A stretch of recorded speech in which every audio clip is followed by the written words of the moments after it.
shall we start this thing?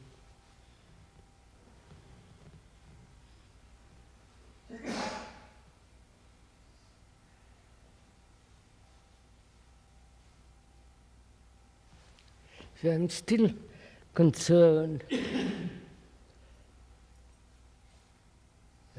as being a teacher here, how I would transform those children and myself basically. That would be my chief interest. And I would also like to have them have first-class intellect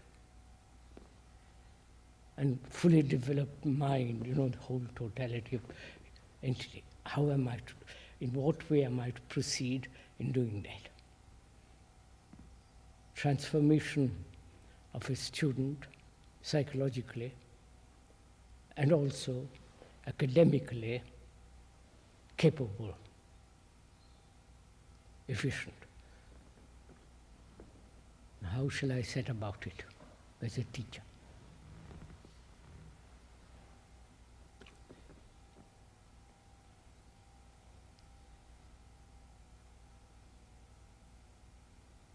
Oh, help me out, please. It's your job too. If that is really what we want to do, then your responsibility too. Then how, please, as a new teacher, I'm here, please help me with it. How am I, as a new teacher, to do this?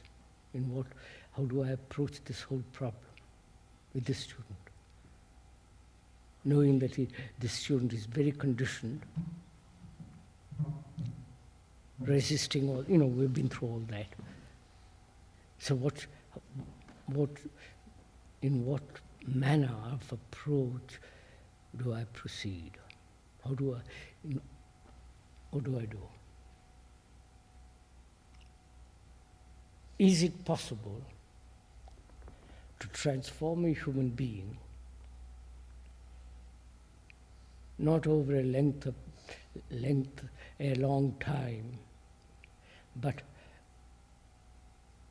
very quickly? You're asking that question, I think, last time we met here.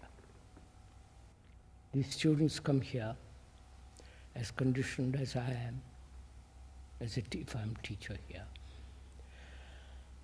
And in my relationship with him, I've come off the pedestal. I'm not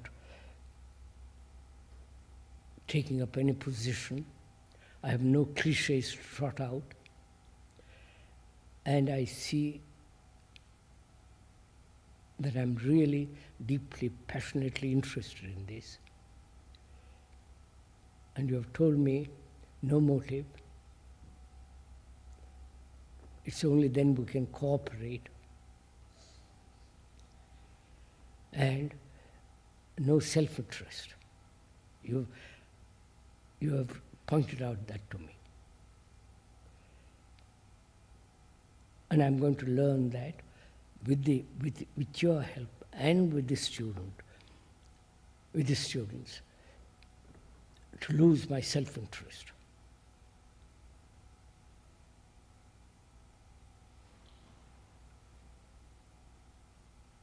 My desire to dominate, and all, which is all forms of self-interest. Can all this be done here through talking to them, pointing out, exploring together the possibilities of this?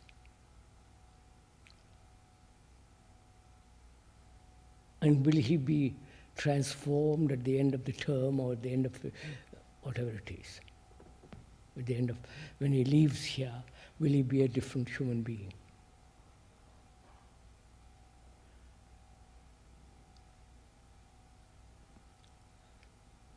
I think that as a new teacher, I would be interested in that, tremendously.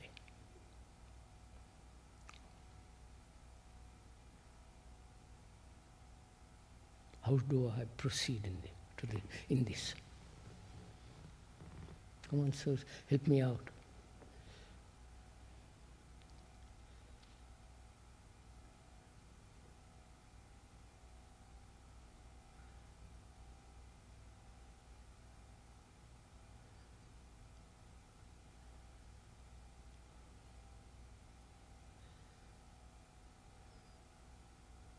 I left the last meeting wondering how a real interest in learning is created.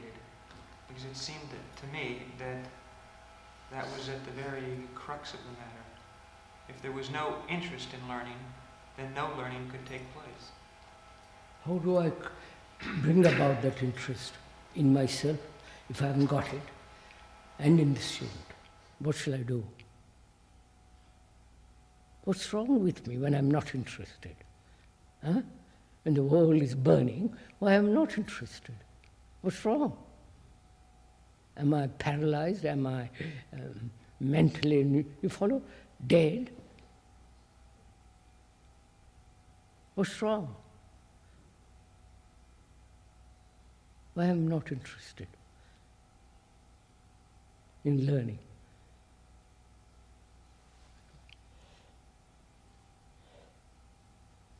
It's not immediately obvious what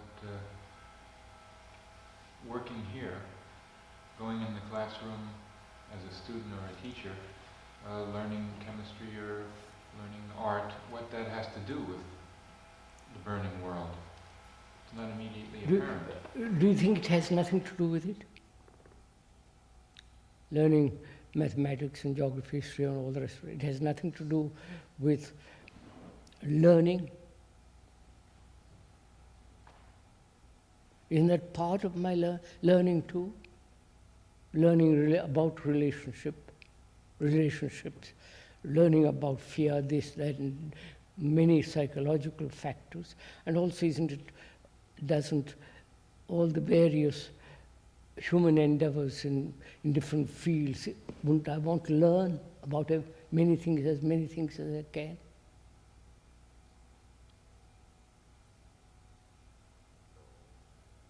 Well, some of us don't know the first thing about mathematics or chemistry or physics, and it doesn't seem to have made our lives any worse.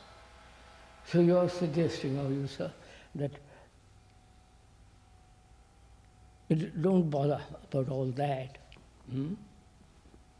Are you really suggesting this, or is it just fishing around? I want to look at, I mean, if it's so obvious that it's important, why don't people see it and do it? If it's so obvious that it's so important, why haven't all of us done it?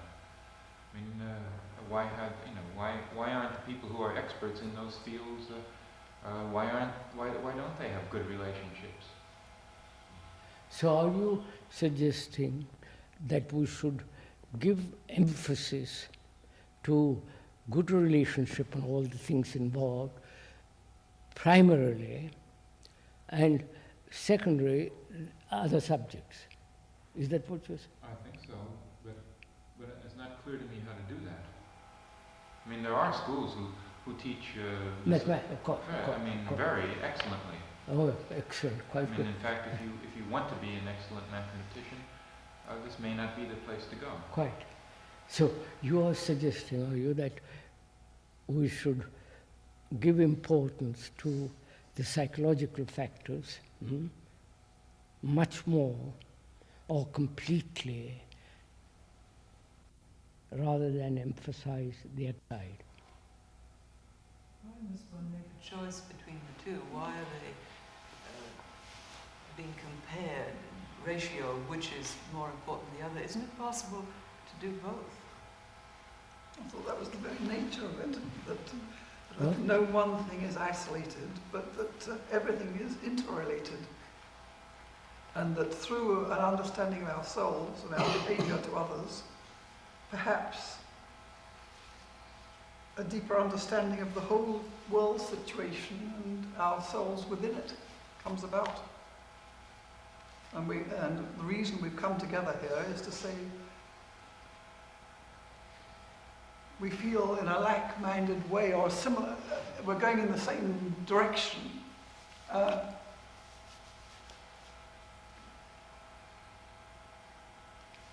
Let's be together, because more people, it's not the more of it, but our energies are more than just each one of us separately doing this. We certainly aren't trying to specialize here in mathematics or physics or whatever. I would have said we were not far more specializing. taking it in our stride, that we have to be academically educated is necessary.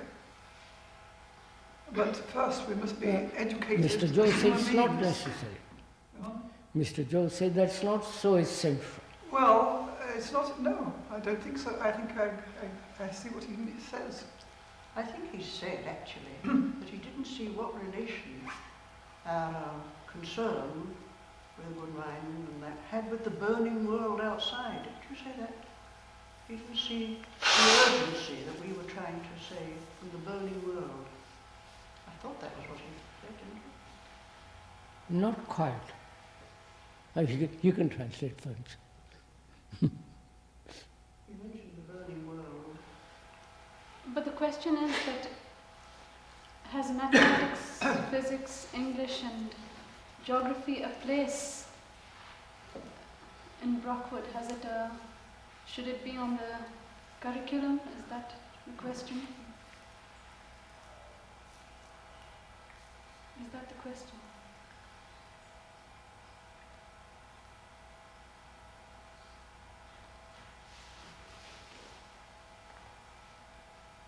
We talk a lot about excellence,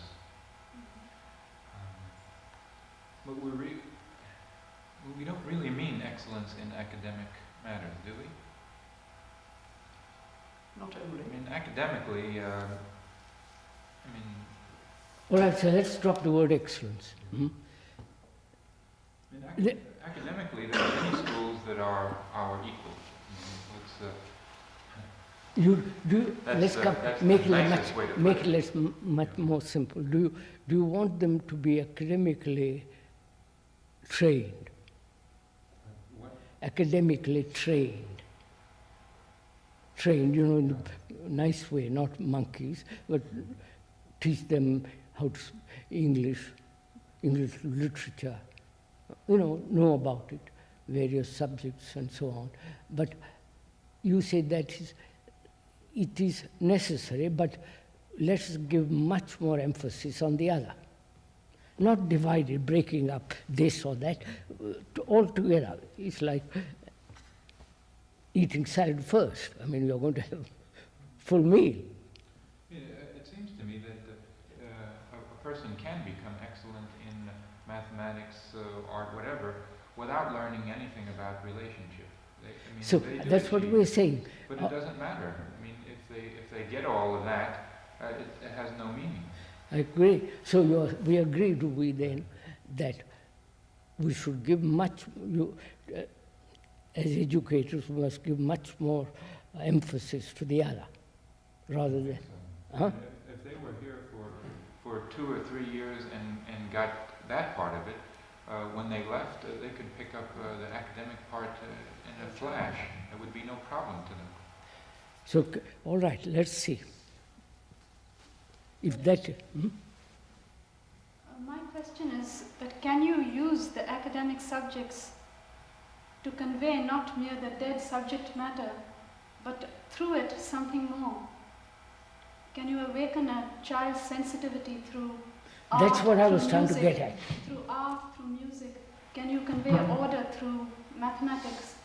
Can you convey the precision of and the necessity of using words precisely through language? And you must have something to sort of hang it on. You can't just sit around and talk about good behaviour. I mean, you have to behave. And you behave while you're doing something. And we've chosen to do it through education, through educating people in the way that we feel is a sound way, or a whole way. As this is the reason why I wonder if the question of emphasis is really relevant.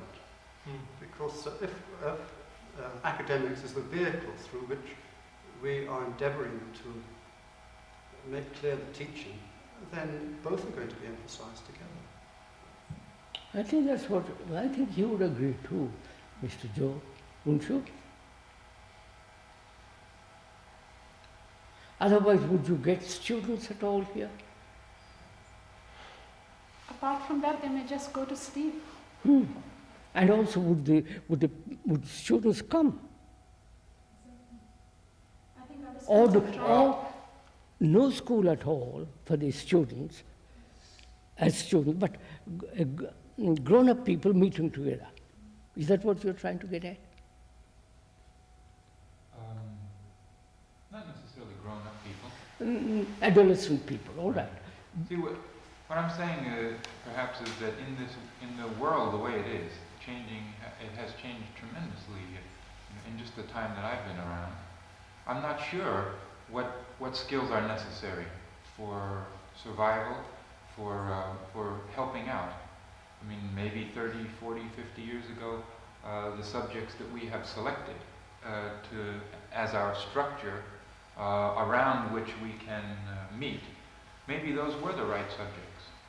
But I'm not so sure anymore. I mean, I don't know if I would recommend to anyone to go to university. I mean, a student comes to me and talks. I don't know whether to. I mean, years ago I would recommend that, but I'm not so sure anymore. If you're not if sure that's of what, unnecessary. sir? I'm not quite clear of what.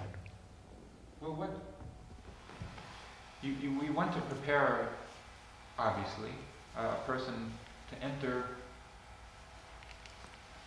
this complex Society. that we have, that exists. Yes. Now, for one thing, there's very little, I feel, at least we could do a lot more in helping them understand what this society is. Not to indoctrinate them or propagandize our point of view, but we have relatively little, when they come here, this is a kind of, it's a beautiful place. It's in the middle of here, though, and the contact with the world is rather minimal. I mean, to one extent, it helps us because the pressures from that society are not good. But yet, then we fall into, I feel, it's a nice place. People don't want to leave here. They want to come here, but not. The learning. It could be different. I mean, tell me, I want to find out, in what way could it be different? Well, I think a lot of students really don't understand when you talk about the world is burning. When there's trouble, they don't know what that means.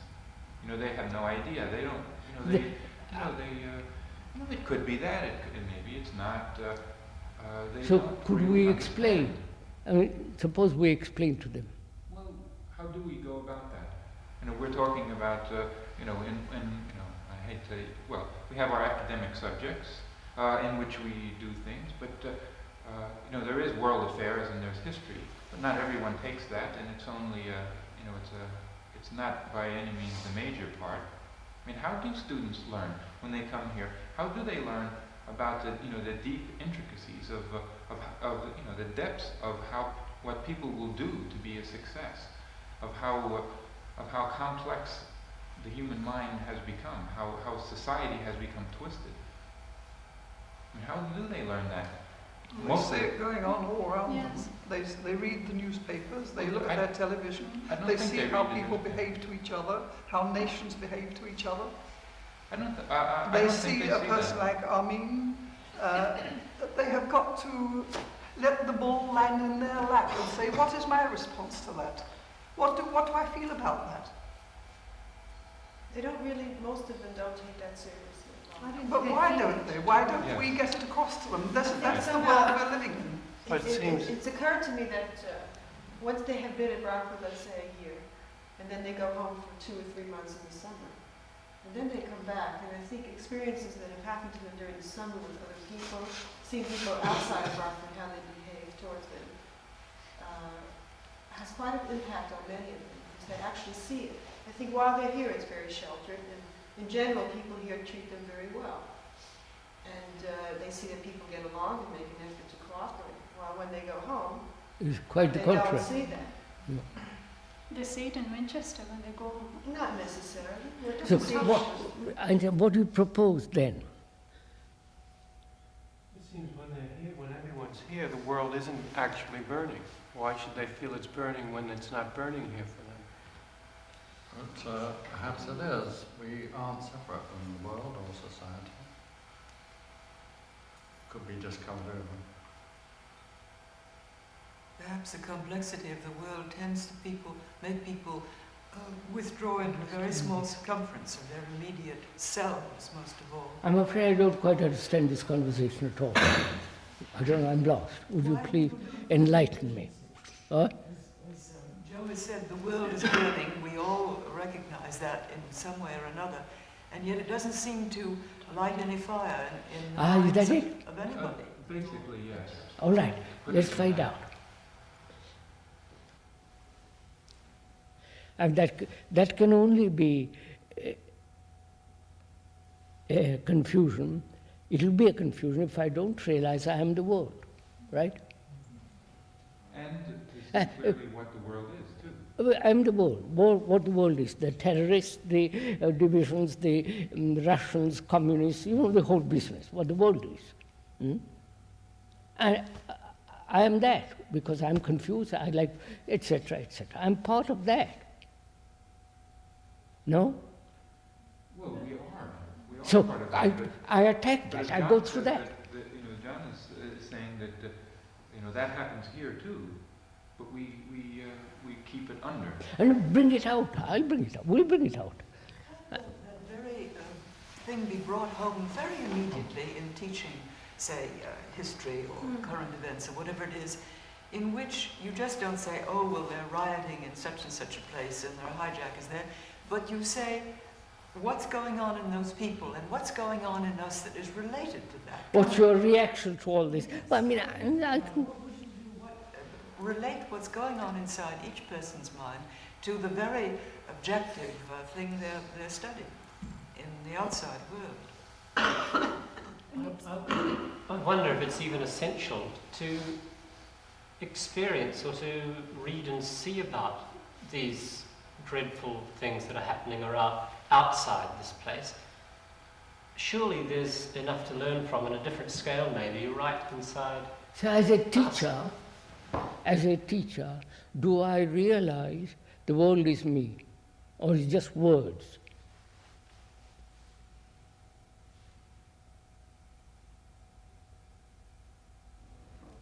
This is a basic question.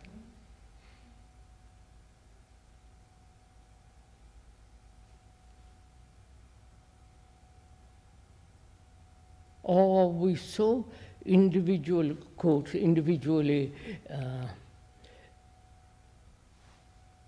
trapped in that individuality, I'm totally separate from everybody else.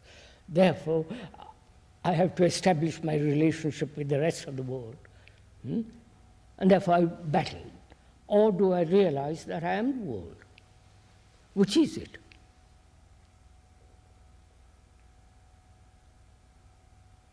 See, that's a basic. Huh? That is what we don't understand, and we go about it as though we were different. That is where education begins. I'm asking, I'm a teacher here. I'm a new teacher here, and I feel that, or at least me, that's one of the most important things I have discovered. If I've discovered it, if I feel that. I see by Joe how true that is. Now, how am I going to translate that to the student? Do we feel this? You don't answer.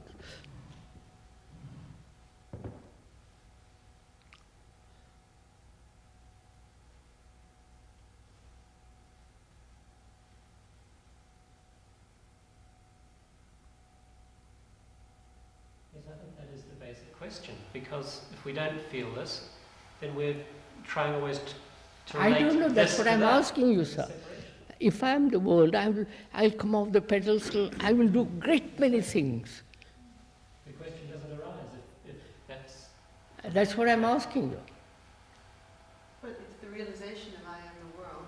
Huh? That if the the realization and I am the world is the impetus to change. It should be? If that realization is the impetus to change, then the change would make one none of the world. Is this? No. I mean, do you feel that Do you are the world? wait a minute. Sorry? Do you feel that you are the world? And the world is you. With all the implications, not just the world map, but the humanity, the whole of humanity, with all their miseries, with all quarrels and terrors. You follow?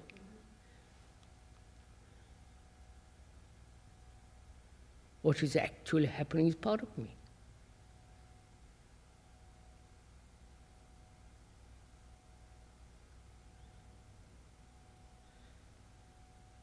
Do you feel that? Or is it just a lot of words? When you say the word feel, Huh? can we use another word than feel that? What is it? Find out.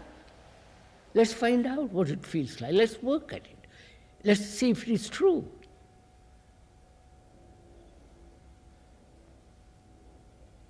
How do we make that vivid and real, not just a statement of fact, to the student and to ourselves in really examining things that are happening? But that it's so obvious. I can't understand. What would be my relationship? What goes on inside those people, and what are similar things that go on in me that would show that I was part of whatever that is? And make it immediate, make it... Isn't that what one does all the time? I wonder if it... Well, I should sometimes do. Well, perhaps... Every night on the television, during the news, we British keeps on repeating. You follow? That is part of me, who said, I'm a Hindu for the rest of my life.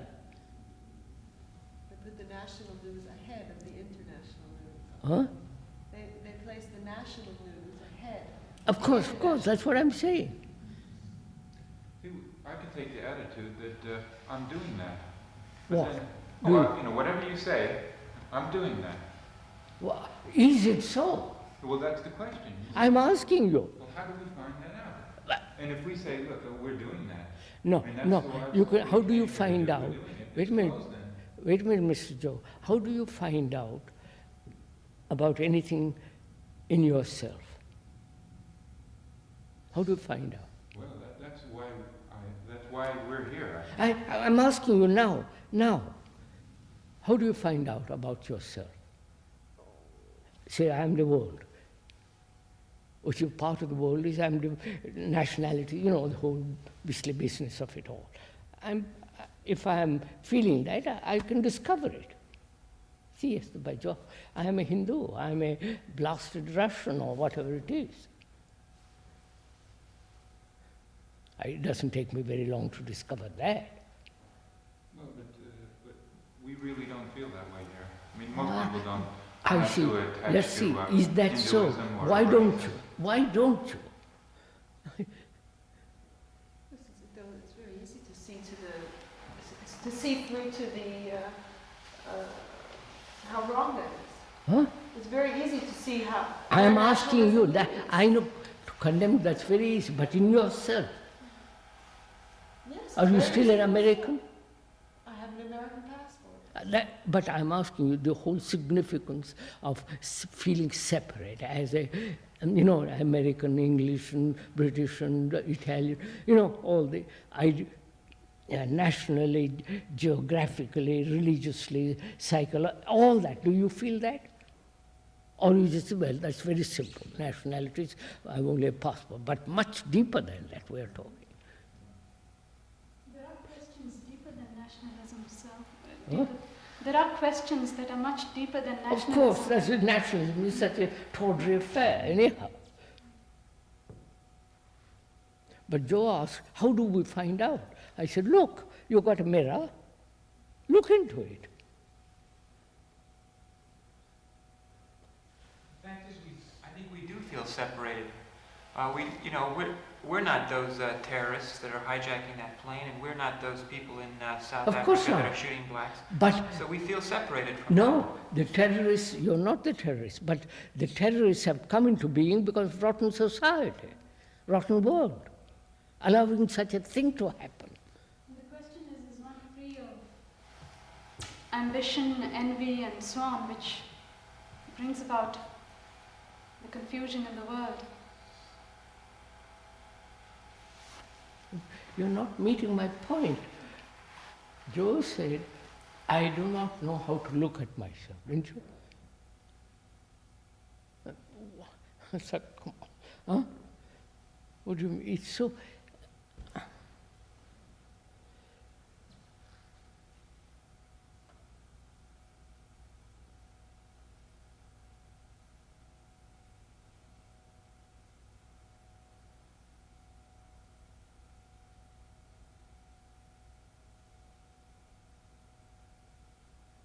How do you look at yourself, sir?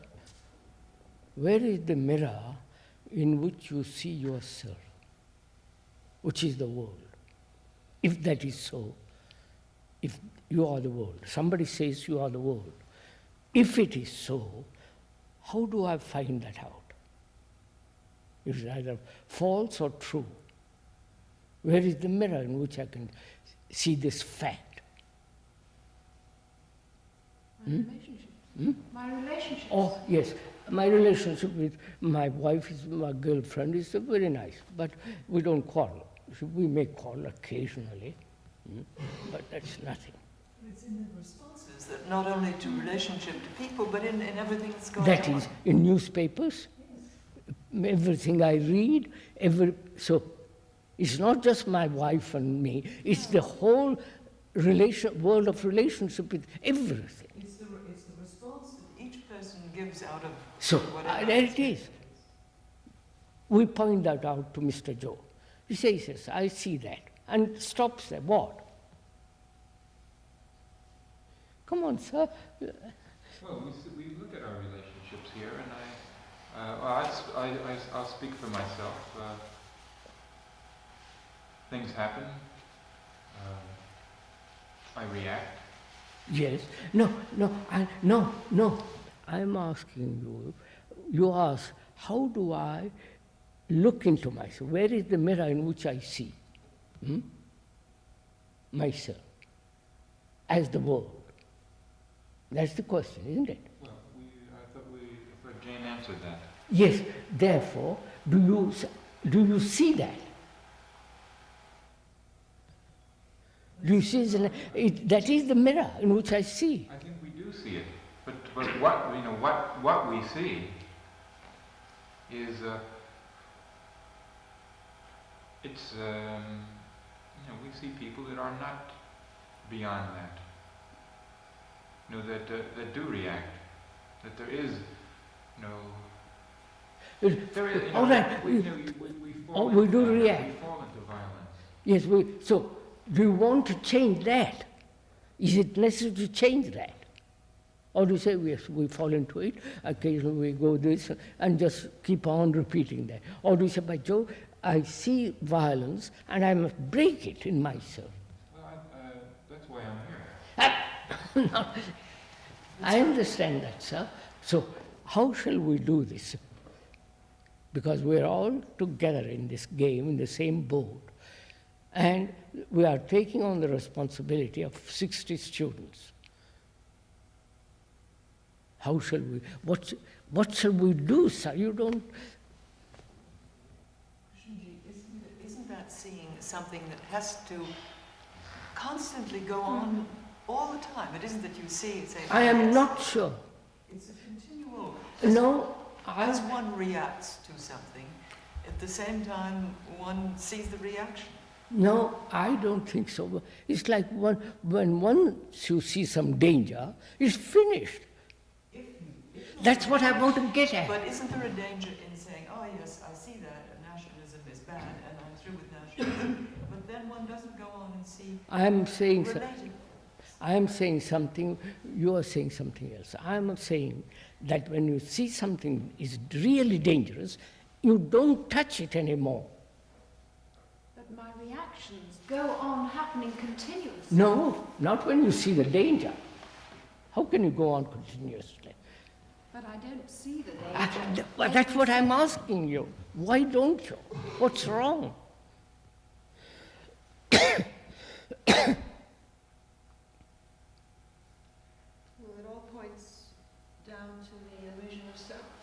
I don't reduce it to one word or two words, but I'm asking you something entirely different, which is, if you see something dangerous, you never touch it. Like electric wire, which is, high voltage, you don't touch it. In the same way, and it's finished forever. You don't touch it ever.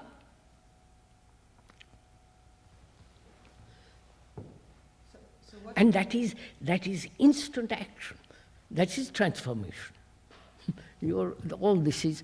Well, is it that we see an instance of something and we say, yes, I see that, and you may be through with that instance, but you haven't seen the totality of it. So you're busy doing the same Take one thing. thing even.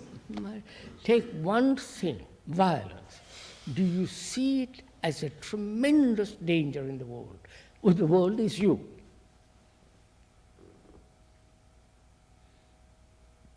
Everything now is politically and every way getting through violence.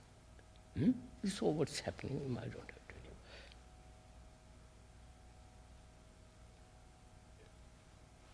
Well, sir, argue with me. Let's discuss this point. When we get shocked by the wire and then know that it's dangerous, then we know what it is that we have to avoid. But That's when all. we fall into anger and violence. Now, We're not aware of the it's not violence in technical. ourselves. That's what's going wrong. We are not aware is what's going wrong. We're not aware of the violence in ourselves and all these other things. Otherwise, we'd be aware that we could quite easily, in different circumstances, hijack a plane or do something like that, because it's in us.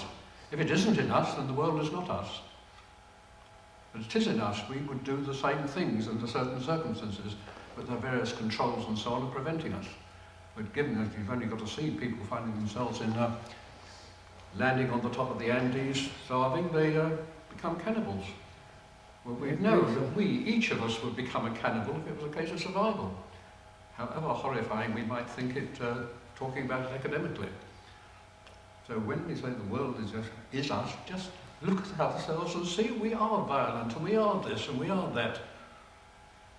Otherwise the world wouldn't be like that. Yeah, but that doesn't seem to be enough. I mean, are we going to do that for the rest of our lives? Just say we are that? no, I want to transform that. I am that, I agree. I see that as a fact. Therefore, if it's important for me as a human being who part of the world, if I there must be transformation in myself. Right? I'm the world, I'm a total human being. And one of the elements of this ugly human beings are violence. And it's a tremendous danger. No?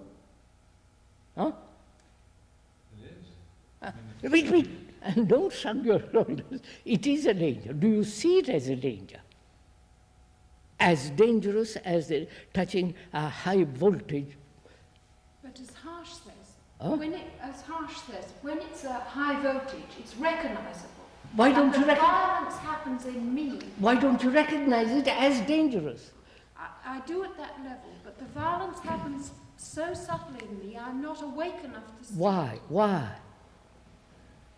Don't repeat this, I am not, but find out why you are not.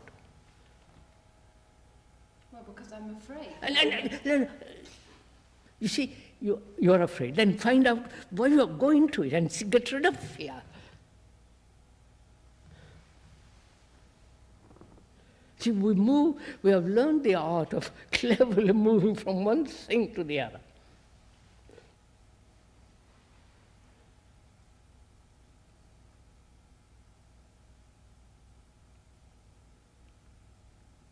So the student comes here.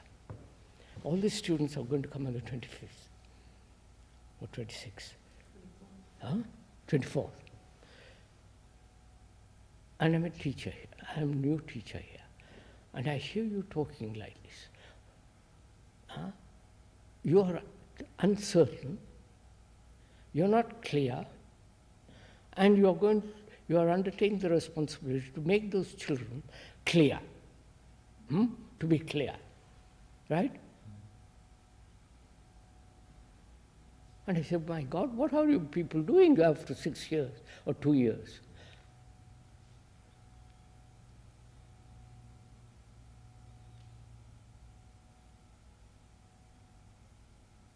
So I say, look, if you're not clear, let's get clear.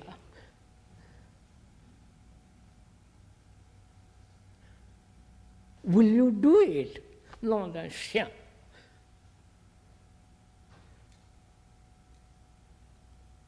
Will you say, all right, I am not clear about violence, the world, etc., etc. I'm going to make this thing for myself so clear. I work at it.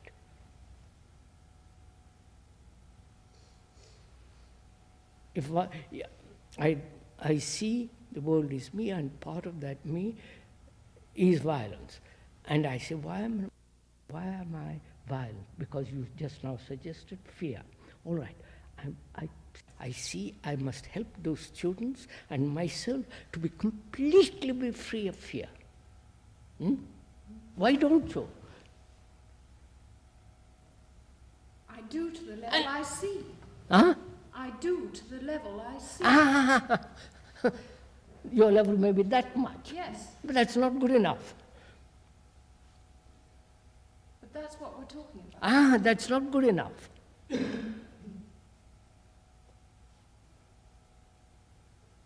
Why don't you see the whole tree of fear?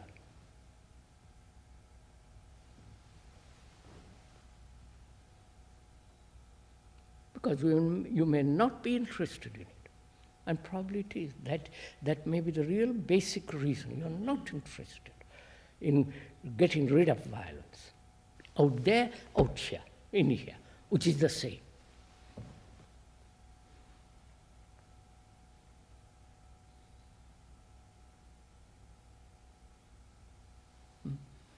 What?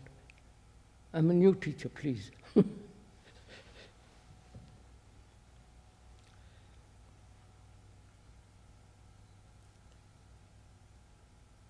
So we are undertaking a responsibility to those 60 children, students or children, whatever they are. And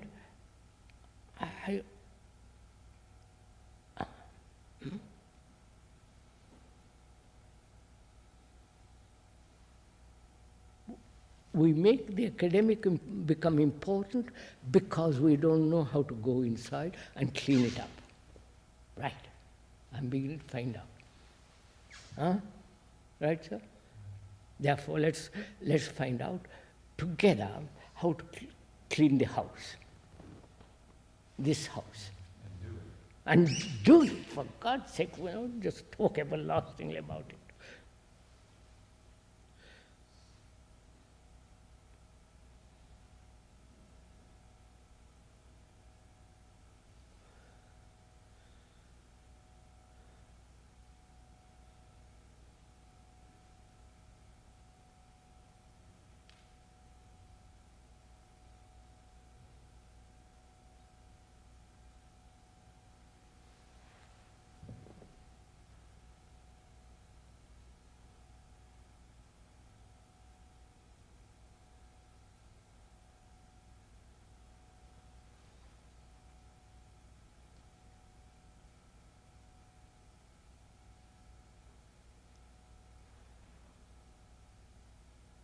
How am I want to go to the root of this thing.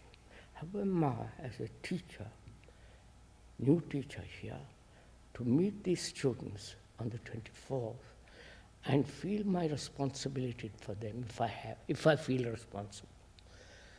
And also I feel if I am the world and the world is me. And I want to help them to be free completely of fear, of violence. not just a little bit of it, completely free.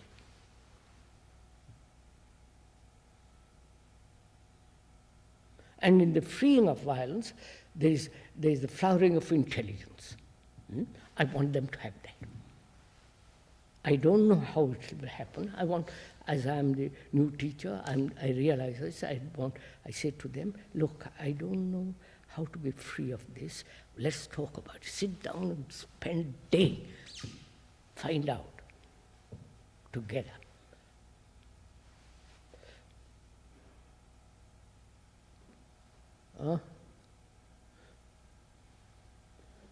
Will you do it? Go to the root of it. Because that's your responsibility, isn't it? Apart from mathematics and all the rest of it, this is your responsibility too, much greater. Now, please, let's discuss that. Talk over now. What shall we do together? If we don't do this, the academic subjects become all important, and then we are lost. So, I'm going to stick to this. I've got it. Now, please, how shall we do this together? We must all do it together, right? Huh? How shall we do it together? And so, all the students together.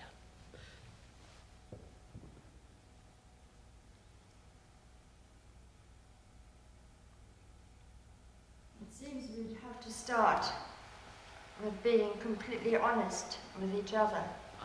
We are being now. I don't know what honest, no, I won't go into that for the moment. Honesty is the most dangerous word. Or I'm saying, are you interested and responsible to see if you realize the world is you and you are the world, and one of the factors in this monstrous world of which you are is violence. Psychological violence, from which breeds external violence. All right. How do you help yourself for the world and the student to be free of this violence?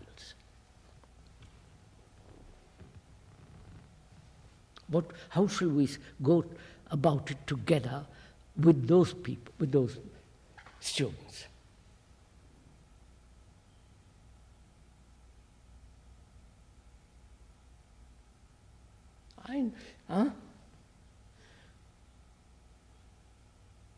You asked me to get off my pedestal. I have. And so I have established a relationship with the students. Say, look, we are together in this. Right? We are together in this. We're going to help each other to be free of violence. Do you feel this? Do you see the necessity of it? Yes, but before we can convey it to the student, we'd have to be clear amongst each other first. You're not, oh no, you have had time for 7 years, or 4 years, or 2 years. So why haven't we done it with the students? Obviously, the time maybe doesn't come into it. Maybe we've been That is what I'm saying. Time may not come into it at all. So we've probably been going about it in the wrong way. Maybe. So we are together now with 60 students. We're all one body. Well, we're together now at the moment with And the 60 not now. students. On the 24th, when they all come here, when all of us are together, we are all in the same boat. Because you have asked me to get off my pedestal and establish a relationship with the student. I cannot establish a relationship with the student as long as I have this pedestal. Power, position, all the rest of it. I've come off that. And therefore I said, well, I'm meeting them. That's a big step. It is a big step. Break it. Get down to it. Do it. To be free of violence. No. Just a minute, sir. We are going to discuss together with the students, as we are in the same boat, to be free of violence, to talk it over. When you step down from the pedestal, you're free of the pedestal. You have no image about yourself. No, I haven't started that yet. I'm off the pedestal. But then we deal with violence. I deal with, because I've established a relationship in which we're all together in this question. I'm not sitting on a platform telling them what to do. So I'm all together in a different position. I don't know how to be free of violence. I've talked a great deal about, but I haven't really. It is not in my blood to be free of violence. Well, one way we're looking at it is that if we see it and understand it, to be free of it means that we won't come up against it again. But of course, we're still part of the world. That part of the world is just a statement that I've accepted for the time being. I haven't seen the depth of it, the truth of it, the extraordinary vitality that gives me when I see that I'm the world. But to be free of it, does that mean we don't come in contact with it again, in ourselves? No, do you see it? So let's leave the world and me. Forget that for the moment. We are together as a community in the same boat, right? Right? Then, now, all of us feel this violence. We know the nature of it, some of it, a little bit or greatly. And we want, in talking over with the students, and helping each other to be completely free of that violence. That's all my question. Can I take it from a different point of view? If I have a relationship which calls forth violence in me and the other person, so I see a mirror of violence in me, I can avoid that relationship and move completely away from it. If you want to. To relationships which do not bring forth in me a certain response. Which may mean you still have violence. Yes, but I'm not in contact with it. But you still have violence. But I don't see it because it's not revealed in a form. No, look, if you and I are together and our relationship is violent, yes, you're going away, breaking away from me and going off somewhere else. No. You still have the... I understand that. But now seeing it and staying in that relationship, the only way seems to be to jump into space, to be silent completely.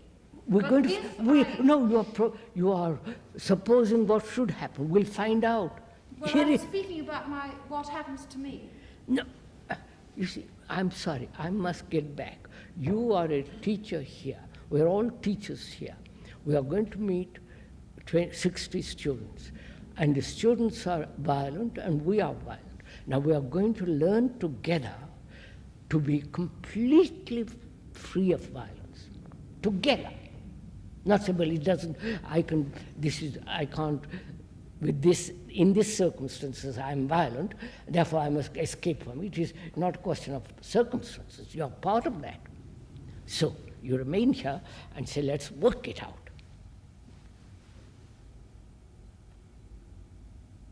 Well, sir? Well, I think we can do that part. Which part? The part, the student comes in and presumably he's not interested in violence. I mean, he is interested in violence. Don't tell me. He doesn't see the necessity or the danger in violence. I think all of us are clear in that we see the danger in violence, and we want to get to the root Will of violence. you help him to be free of that? I think we can get him to see, to be interested in getting to the root of violence. Tell me, now, together, all of us together, to help those 60 boys girls to be free of it. No, I'm not going that far. That's what I had. Yeah. But I think we can, and we do work towards that. We can get them to be interested in getting rid of violence, but we're asking you. Huh? I mean, I'm the student now. I'm interested in getting rid of violence. What do you do? What do you say to me? I say to you, let's talk it over. Do you want to go into the depth of it, or just superficially free of it? Well, I don't know what depth of it means. First find out. Those are two statements. Do you want to go deeply or superficially? I mean, if I'm only on the superficial level, I don't know. I'm going to help you. We are going to help each other to come off the superficial level. So I must find out, both of us find out, whether we are talking superficially or at depth. If you're talking superficially, I say, why? I may be also talking superficially. So why are we talking superficially? Tell me, sir, why are we? Well, I'm not. I mean it. Oh, you mean it. Therefore, please help me. Now you reverse. Please help me not to be superficial. Come on, sir, you say you're not superficial with regard to violence.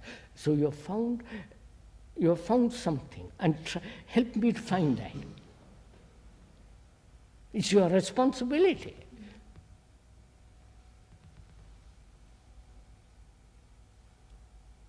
Come on, sir, there is the student fund. I'm the student for the moment.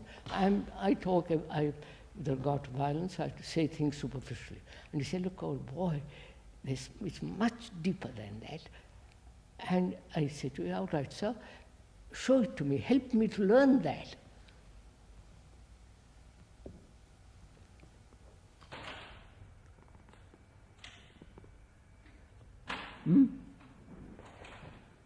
So the first thing is call it to a very deep energy. I know nothing about, don't talk about energy. Tell me. I'm asking you. You're asking something which is quite, I don't understand all your words. I know only one thing, what he said. He said, are you talking superficially or deeply? He says, I am not. I may be. So please help me to go into the depth of violence. But what is that, if you say to him, maybe I am being superficial, there must be some feeling or some insight into the fact that you are being superficial. Yes, I know I'm superficial. Well, so what is that that's telling you that you're But I've listened to him say, look, I'm talking at a deeper level. I've listened to him. That has broken a little thing. So now you're off with surface. I know. I've listened to your. Please follow step by step. He tells me that he's not talking about superficial violence. He's talking about violence at greater depth. And I listen to that. I've listened to it. And I say to myself, yes, I don't know what it is, but I realize I'm superficial. Now, help me to go beyond the superficial. Because that's what the students are. So help me to go beyond that.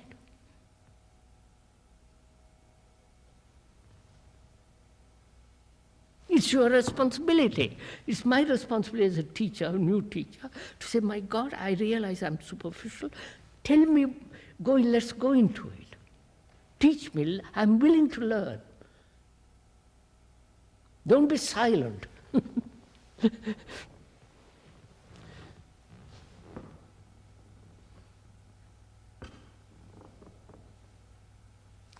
Mr. Joe, you said you've gone into deeply. Show me, teach me how to do this.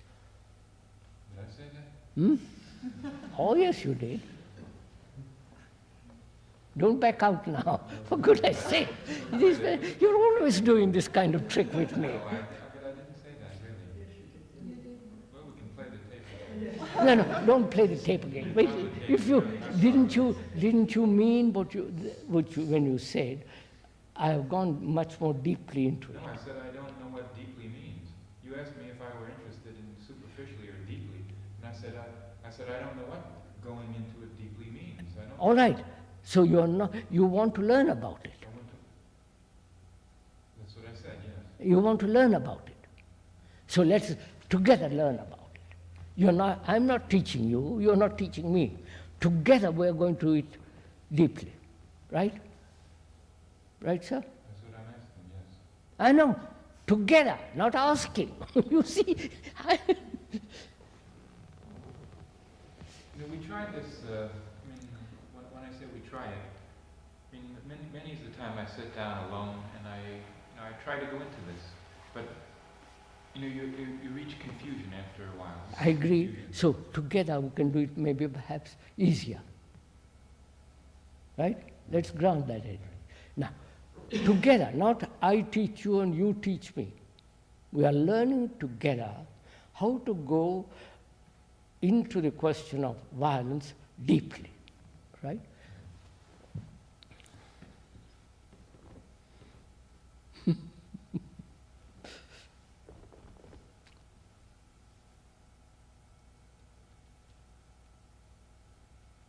Is there a motive in this question?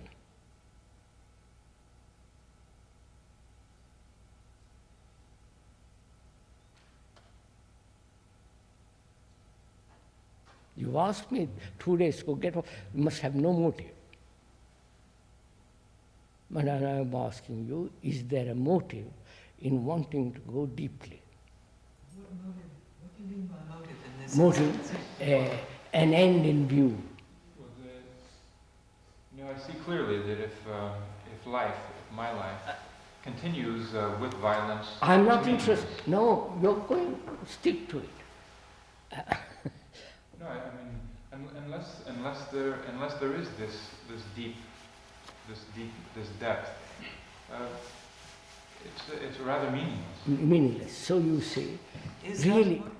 We're going to do that. We're both of us going to learn what it is to have motive and what it is not to have a motive. Together.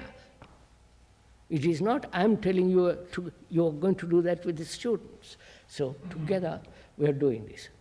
Now, have I a motive in this? Have you a motive in this? Motive in the sense, a direction. So that you will be free of violence deeply. So for what? Why? Is the very being free from violence a motive? Huh? You're saying so that you'll be free from violence. Does that imply a motive that you're I'm asking you.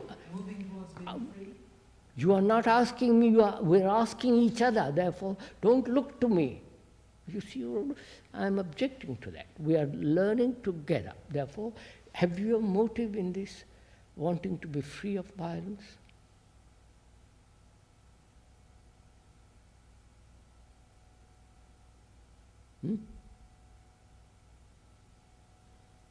Have I a motive in this? Yes, I have. It hurts. Wait, have you? I have a motive because it hurts. No. Usually. No, please, you are going off to something else. I am asking you only one thing, which is, have you a motive wanting to go deeply into this? You mean a self-motive? Hmm? You mean a self-motive?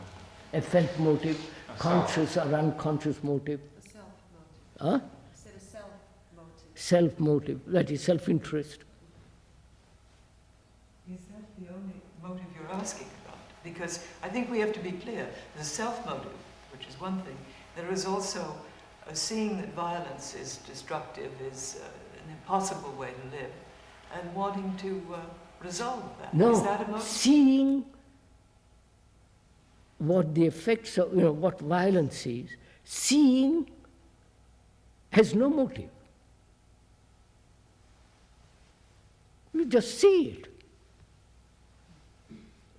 But when you say, I must go beyond it,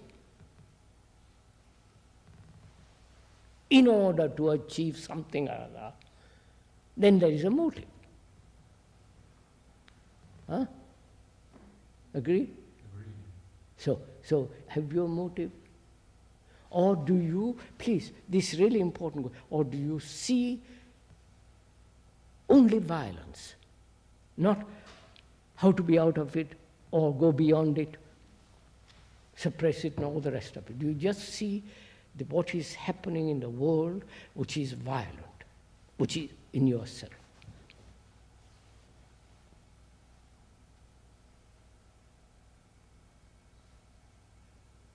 Do I see that?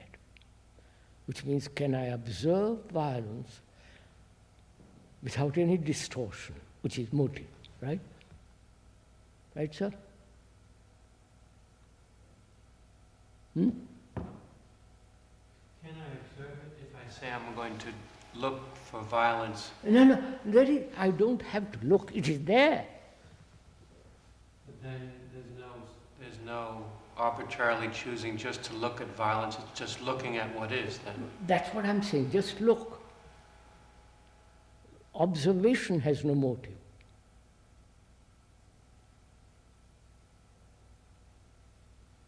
Hmm? But you've directed it at violence.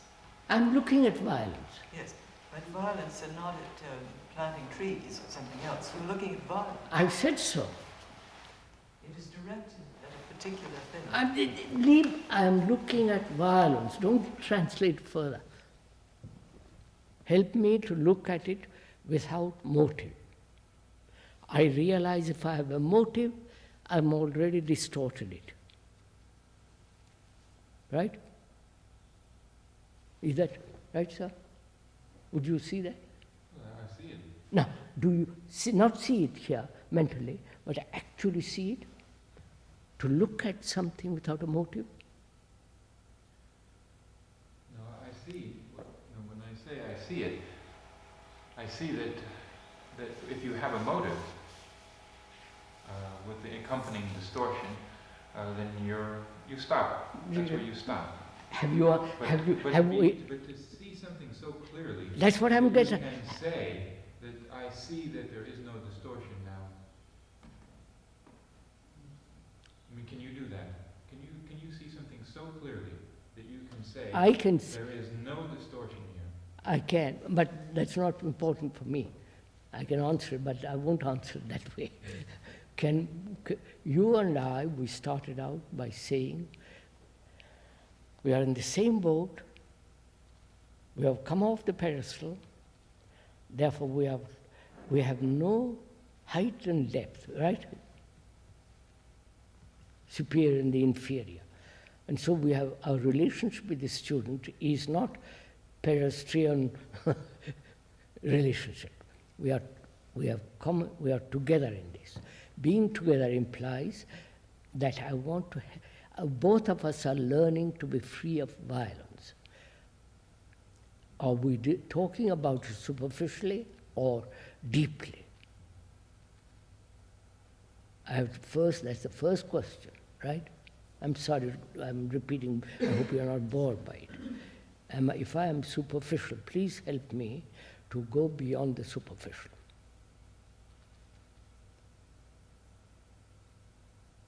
Superficial being just verbal acceptance, intellectual agreement, and saying, yes, it's quite right, and go on my own. You follow? So, you point that out to me, and I say, quite right. I see I am superficial. Can I observe the superficiality without any motive?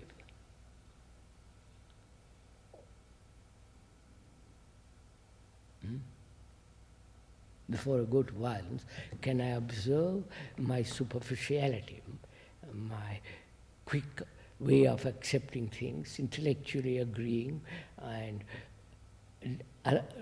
deeply contrary to all that I've agreed to?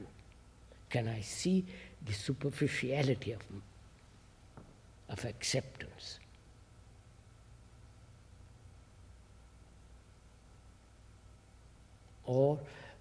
And if you point out to me that if you have a motive, in seeing, you've already twisted it. I say, you're quite right. I stop twisting it. I say, quite right, I see that. So I ask, please help me, teach me, or we'll learn together how the observation without a motive. But there must be something special in this observing without a motive. We are doing it now. Because if it's I who's observing, that is a That distortion. is, we said, any distortion prevents observation, right? So find out if you're distorting.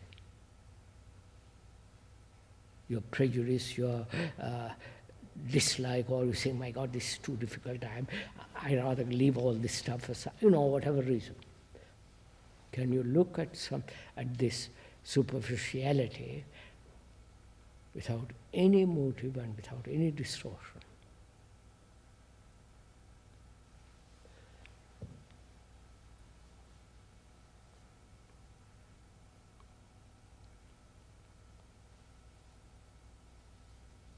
You can, can't you?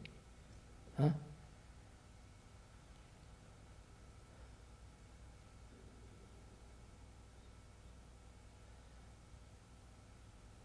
What do you say, sir?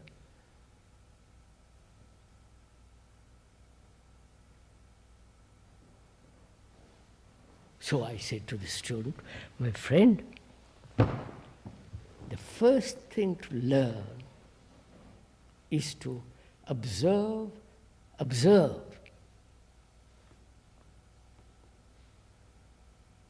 And whether you observe with a prejudice or without a prejudice. Right? So we're going to learn about very simple thing, which is, do you look at me, or do you look at the world, or look at something with a prejudice?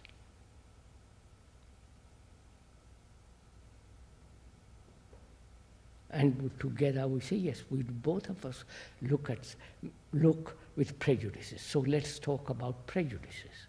Have you a prejudice? Of course you have. Excuse me, sir. Huh? How does prejudice differ from distortions? No, Is it a type of prejudice distorts. Yes, so it's a type of distortion. It's a distortion. So we talk about prejudice. What are prejudices and so on? We go into it. And can you be free? Can you put away your prejudice? Not for a time completely away.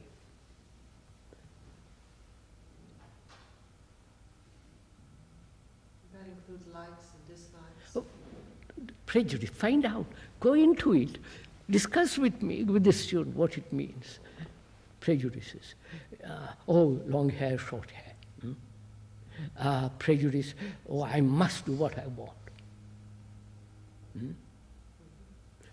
If there are a dozen things, prejudices. So can you look at something without a single prejudice?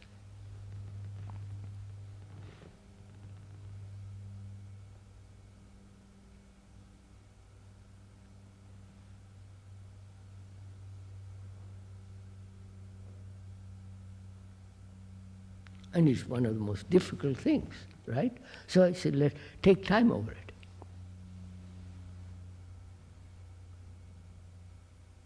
Either you see it instantly and therefore out, or you take time. Well, even if you take time, eventually the scene will... So can you see this, the fact or the truth that in observation, any element of prejudice distorts. Do you see quickly this?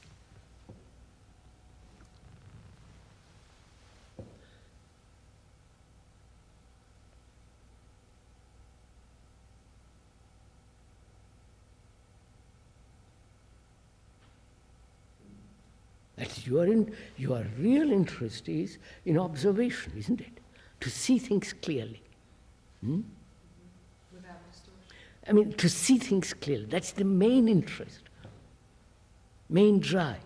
But that is prevented when you have a motive, which is a factor of distortion. Therefore, that's the danger.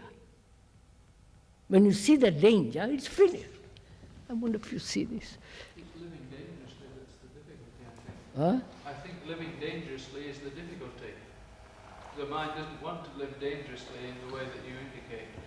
To go into it, sir, that is without, I'm a teacher, I want to help the student, we are all helping each other with the help of the students, and the students with the help of us to observe.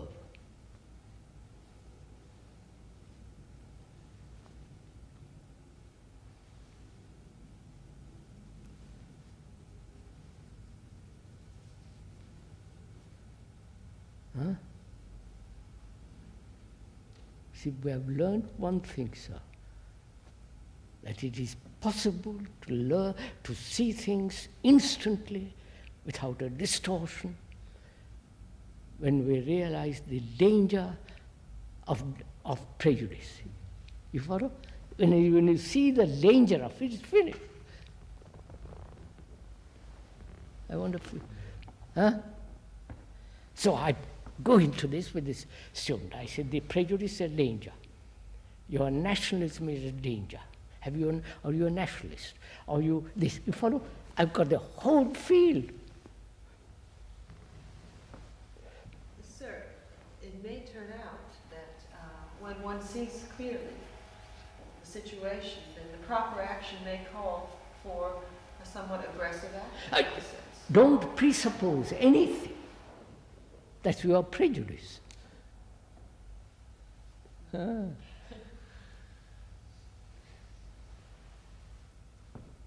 It's like saying, if I climb the mountain, I'll see something beautiful. It may be the most horrible thing you might see.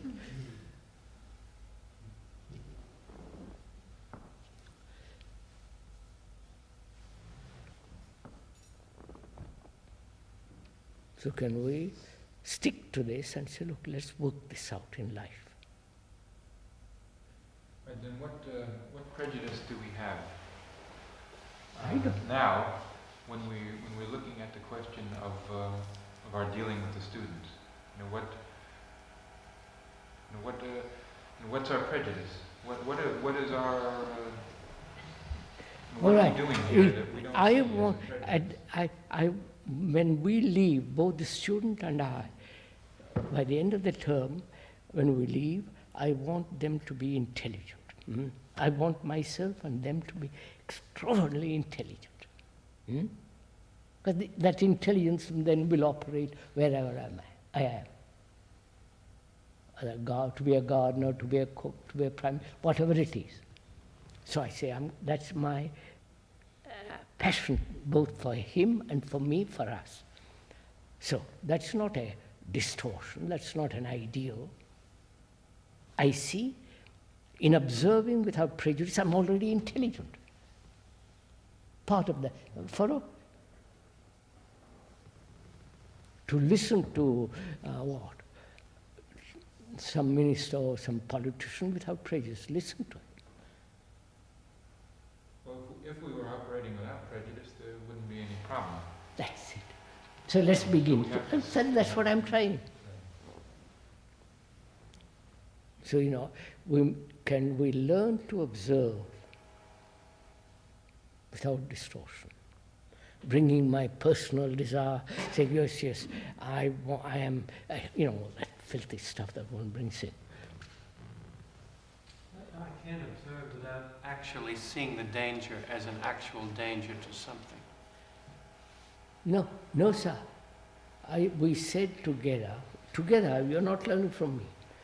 Together we said that when your interest, major fundamental interest is to observe, right? Clearly, what you are, what the world is. The world is you. So you are observing yourself clearly. And you can observe only when there is no prejudice. So your primary concern is, if you have a prejudice, wipe it out. And that's the danger which will prevent you from observing yourself being the world. But then do you ask yourself, so to speak, what prejudice do I have? Or do you ask, what is it that prevents me from seeing prejudice? No, I wouldn't say that. Just see what your prejudices are, not what prevents you. You know what your prejudices are.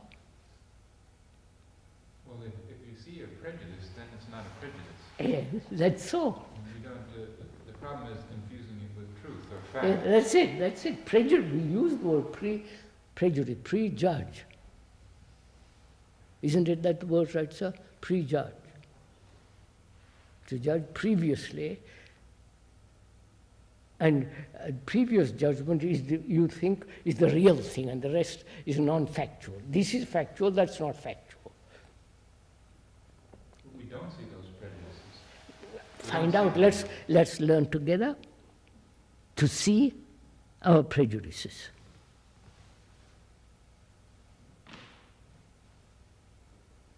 The students are, you see, I would never move away from that one thing, students and me.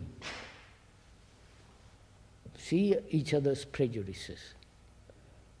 If you were a student, is it a prejudice, sir, if I wear long hair? He'll ask you.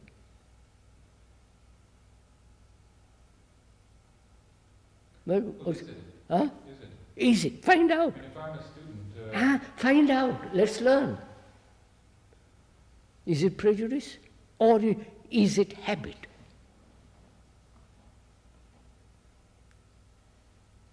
You follow? It's a habit. It may be like smoking. It's become a habit. So at school, or because you are following the gang, which have long hair, therefore you see, yes, it is not prejudice. It may be a habit. Are you distinguishing between prejudice and habit? Huh? In what way is habit different than prejudice? It's the mechanical acceptance of what other people are doing. Everybody goes about long hair nowadays, so you say, I'm part of that. That's not a prejudice, you're just imitating. I mean, certainly, if you look at the photographs of men over the ages, and drawings too, for the most part, men have had hair. Of course, in India, good Lord, don't hurt. So that the short hair seems to be a relatively short.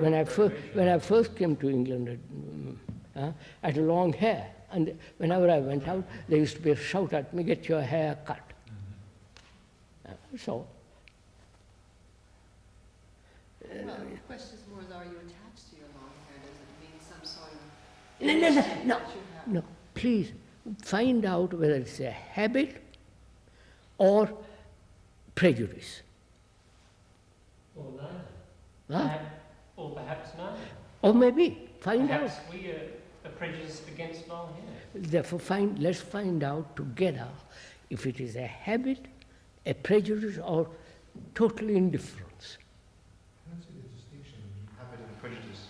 One has a habit, and you said imitating, and it assumes one thinks that habit is good, is the right way. Therefore it is a prejudice. Therefore is habit good? Is habit mechanical? Therefore you are making your mind mechanical all the time.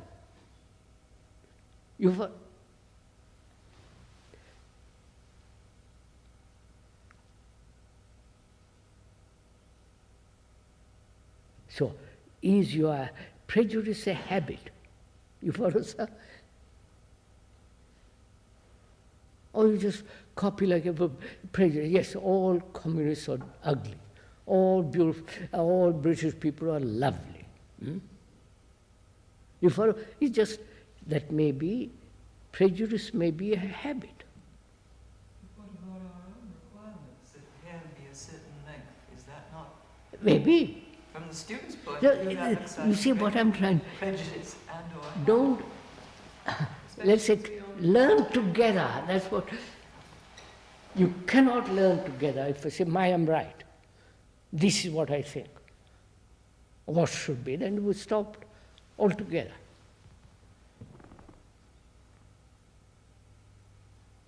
So can we learn together about violence with the student?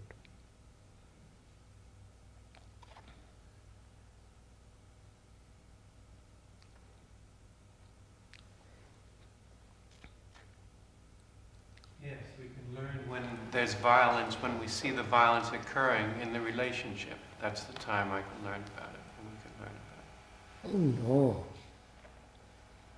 When you read a newspaper, there's violence.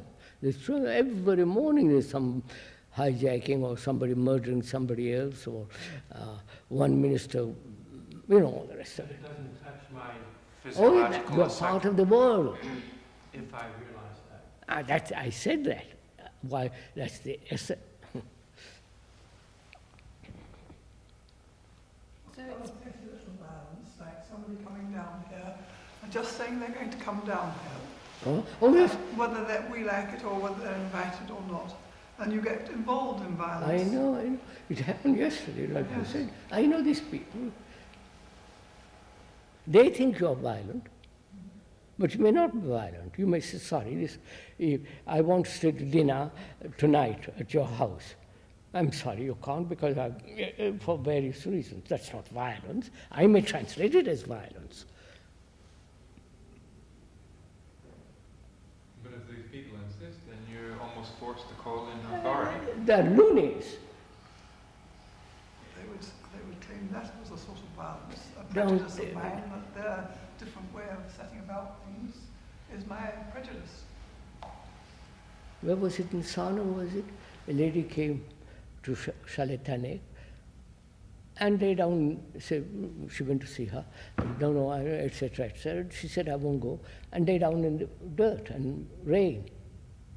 And the proprietor came and all of them came and said, please get up. She said she went into complete coma or pretended coma.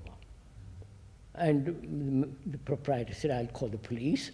Police came and lifted her up and took her away. The moment she was perfectly. We called a doctor, not the police. Oh, doctor. The doctor wouldn't come. And but he sent a taxi. So a group had to lift She was her in putting the on a taxi leg. and send her off to the doctor. You see, it's very difficult. Just take those Yugoslavians, those Croats. Right. They find themselves in chains by their action of saying, look, I want to live in a different way without violence. I've had violence done to me. I'm freedom. And in the process, they bomb somebody. Yes, and they're violent. I know, but you see, of course. I know all those. But how to extricate, how to live without being violent, passionately, is extremely difficult. Oh, Madam, life is difficult. So Yes, but you're saying to me, get this child and free him from violence. I'm not free of violence myself. Therefore, let's learn about it.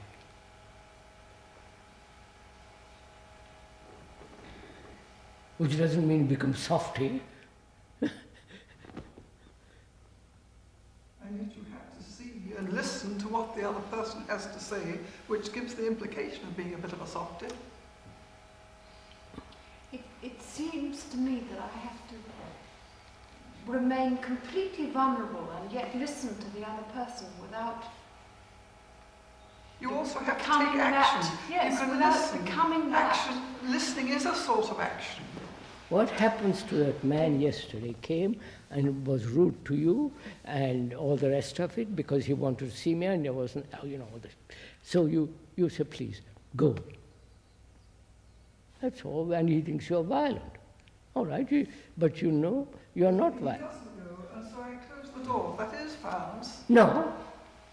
Well, I have to write a letter to him after lunch, which will take That will more be or less the taken as same violence. position, and he will find it violent. I will put it as nice as I can. one meets it to the best of one's ability without much emotion or counter-violence, but saying this is how it is. Is that violent? Yeah, and during the gatherings, you must have heard about the people making guitar. Yeah, and finally, only the threat of police could So penetrate. that such people are, what they are obstinate, they are essentially violent. But it is violence, Krishna. I know this, madam. So what will you do?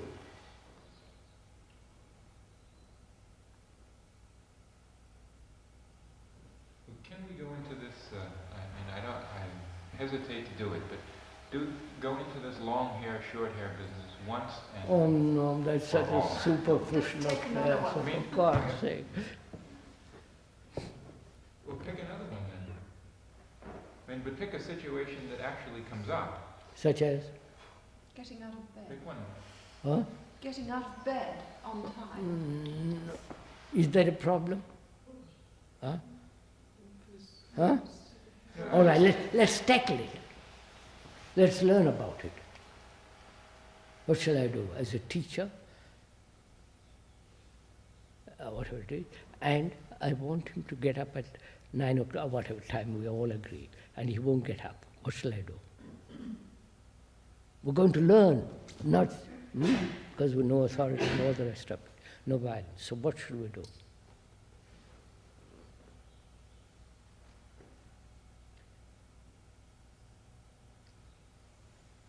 It seems to me that any talking about getting up out of bed the next morning relates to a certain part. They may be very serious, and I may be when we're speaking, but the day after, their body is extraordinarily heavy, and that does not penetrate, so that does not, the interest doesn't carry through. Madam, how shall we learn together with the boy who's learning, who won't get up out of bed? How shall we help him to have that intelligence which says, Infalo, I must get up, naturally. Now, create that intelligence. How shall we do it? I don't know. What should we do? If I say I don't know, if you all say I don't know, then it's finished. What should we have got to do something, right? I understand. I'm in that situation. Now, please let's find out let's learn about it. Why doesn't he want to get out of bed? Is he avoiding something which he doesn't want to do? Probably. Huh? They have no trouble getting up if they're going off to a picnic. That's ecolo. There's something, the next few hours hold nothing. So that means they're doing something they don't want to do. Or they feel they're being pushed. Yes, something they don't want to do. Also, they've gone to bed late. What? Also, they've gone to bed late and haven't had enough sleep. Or overeaten, overplayed, overtalked. Television. So, at the end of all these explanations, I want him, both of us, we say we naturally get up. How should we do this? Well, it seems it's a mistake to approach the student personally, saying, you didn't get up, or whatever, make him feel that he's done something wrong. We've got to look at the whole picture. We are doing that, sir, now. We've said you may have eaten too much, played too much, talked too much, television, and 10 different things. We know all the explanations for why he may not get up, why he doesn't get up. Now we are saying, how can we learn together with the boy so that he himself naturally gets up intelligently? What shall we do? How shall we attack this problem? Well, we could explore with him what does it mean by something he doesn't want to do. He may weigh things in terms of what fun he gets out of it. And perhaps his morning jobs and his morning classes he doesn't consider, quote, fun. So we could go into what's fun, or what the whole question of pleasure and pain and his own dislikes and likes. at the end of it, one explanation you have missed. Maybe. And then you say, oh, he'll catch you there. So what we are trying to find out is how to awaken that intelligence, which will help him naturally to get up.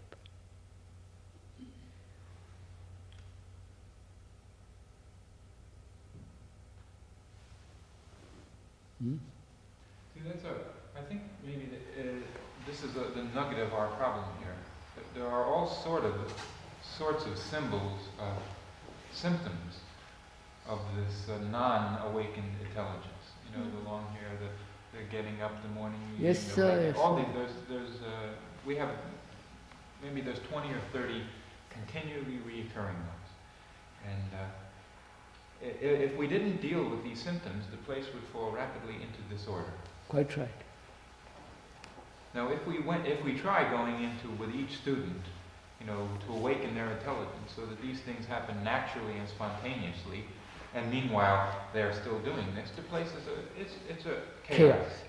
And so what often we do is we throw up our hands and say, all right, maybe not in that way, but we attack literally, I guess.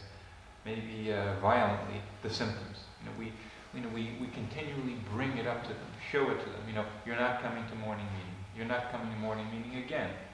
So what should we do? I'm asking you, what should we do? Together, together.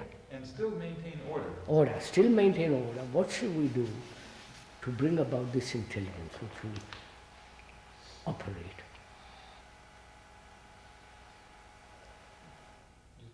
One interjection. On the opposite side of that coin, there are students, maybe half of them, not a minority, that very quickly pick up, you know, what can I do? What do I have to fit into in order to keep everybody quiet? They want me to get up, I'll get up. They want me to go to bed, I'll go to bed. I know this. And then they satisfy the minimal rules that we lay down, and then they disappear into the woodwork. You don't see them. You know, they do what they want, except when we want them to do something. And then otherwise, they're doing exactly You're perfectly right. Disappear in the woodwork. They pay their dues. That's a good expression. You're quite right. But on the other hand, there are maybe 2, 3 or 4 who see the central thing, and everything seems to fall into place, and they seem to be doing things so easily. And what is it that has been touched in those students, that they see the necessity for being on time for morning meeting, the necessity for washing the dishes, the necessity for order? I think there are 2 or 3, if not more, who see that. At least, many more probably. But I'm saying 2 or 3 because... But you can carry that one step further. They may see the necessity for exterior order, which of course gives the mind a more quiet atmosphere.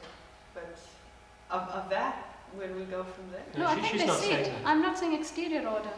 I think they see the necessity for order fairly deeply.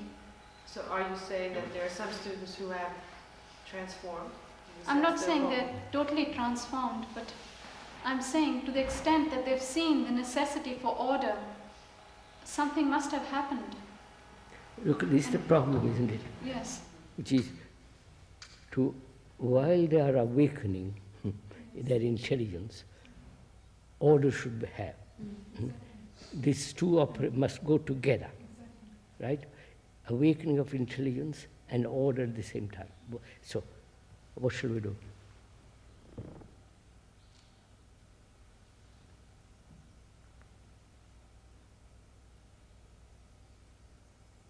How should we together learn with this student to bring this about?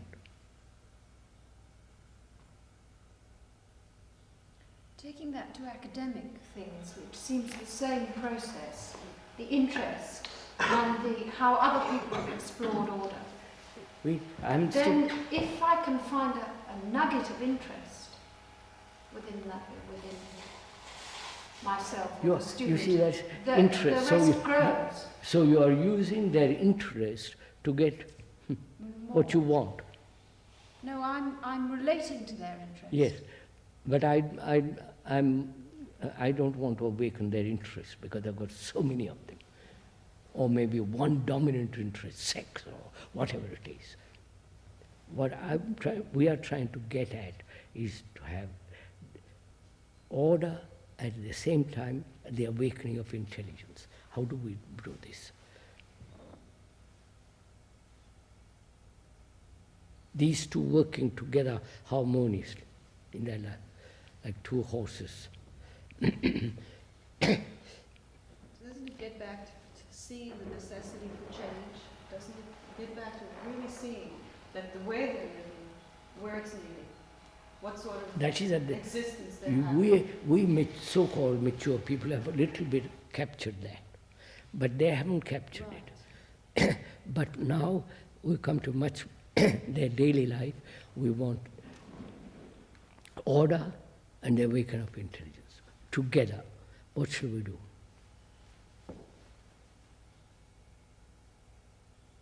How shall we bring this about in the student?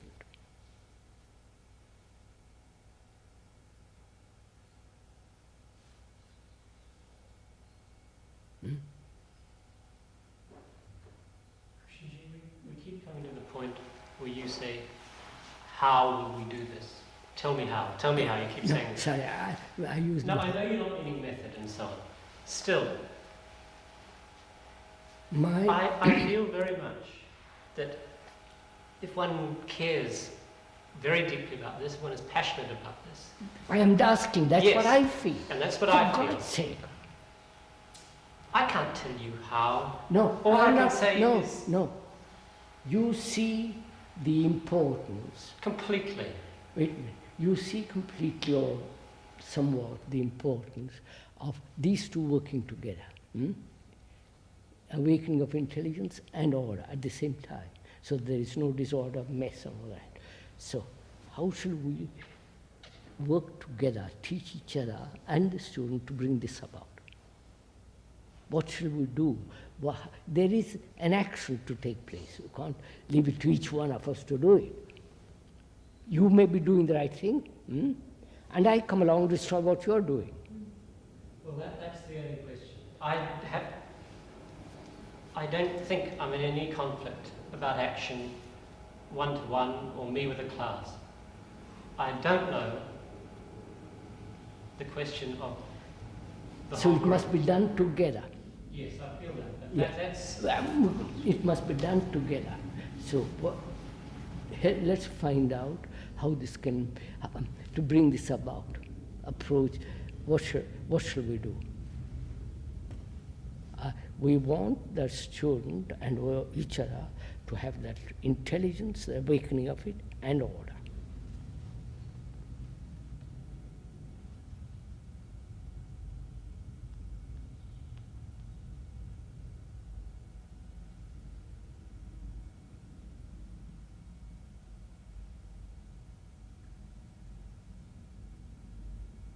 I mean, don't go back and say, do we see it? That the importance of it. If you don't, then God help us. If we do, then how should we deal with this question with regard to the student? Knowing we're off the pedestal, really, all that.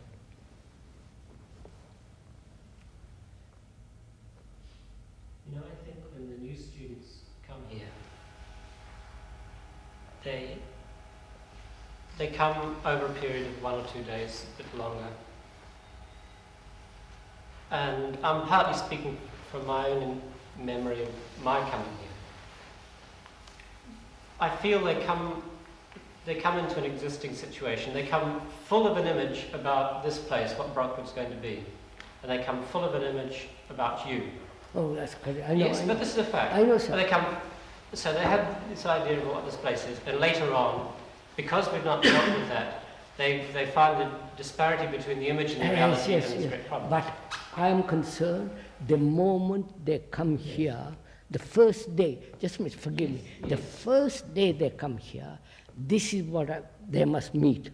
Right. No, I think there's a real place particularly for the new students, for us all to talk together about what on earth we're doing here. That's what I proposed. When the first day they come, after put their valleys and slept, I said, look, 9 o'clock we're all going to meet or whatever time, and we're going to discuss this thing together. Yes.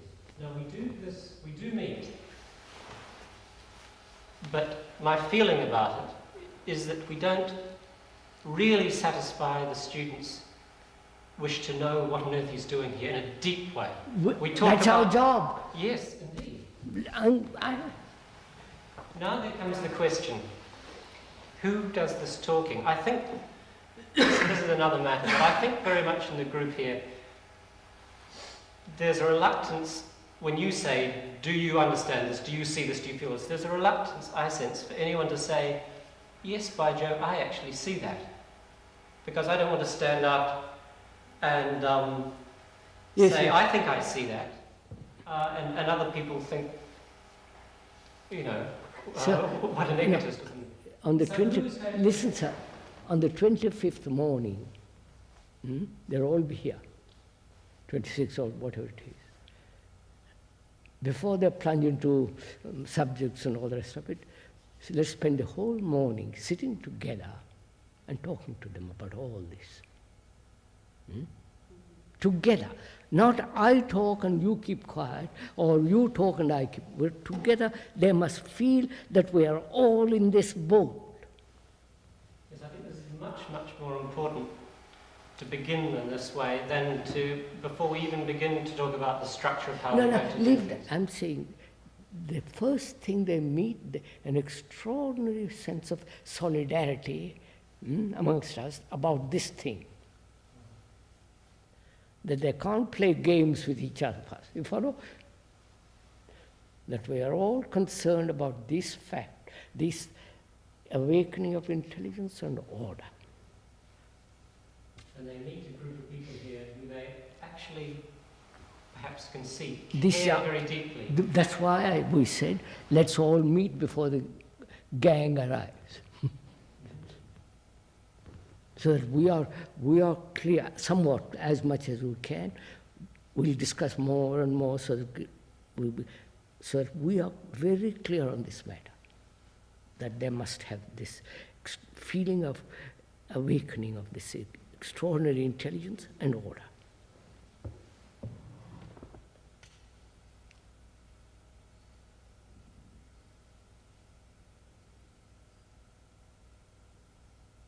Right, sir? What do you say? Huh? So before the 25th, we'll meet as often as we can here, all of us, and discuss all these matters. So when will we meet again? Oh, Saturday? Saturday. It's quite possible. Good Lord. In a school that I started when I was around 17 years old, they had a period where all the new students came before the old students. They called it an orientation week. And all the new ones would come 1 week ahead of the old ones. And they were fresh. You see, they didn't know anything. Yes, quite. And then there was continual meetings and interactions with the staff, an introduction to the routine, to the way of life. And looking back on that, it was a very good thing. Yes. Because the old students carry with them their own atmosphere. I know. It's a good idea. And they have a lot of influence. And Yes. that influence is even strengthened when the student knows nothing. Yes. If an old student has to show him where the laboratories are, what time to get up, where to get a cup of coffee, it gives him a certain power and an influence. Whereas if we can slip in. They just learn to live with us, and then when the new, Good idea. I mean, they may have an atmosphere of their own created that the old students have to fit into. Right. Yes, that's true. Well, we can't really arrange it for this year. I don't know. Well, we've begun already. Adrian knows apparently everything of the building. Yeah, that's 1 out of 20. No, I mean, they're coming, we Yeah, can't we expect speak them to together. change the airplanes and what have you at this stage. Yeah, but it might be something. Something in this. We'll talk about it. We better stop now because it's 1:20, nearly 2 hours.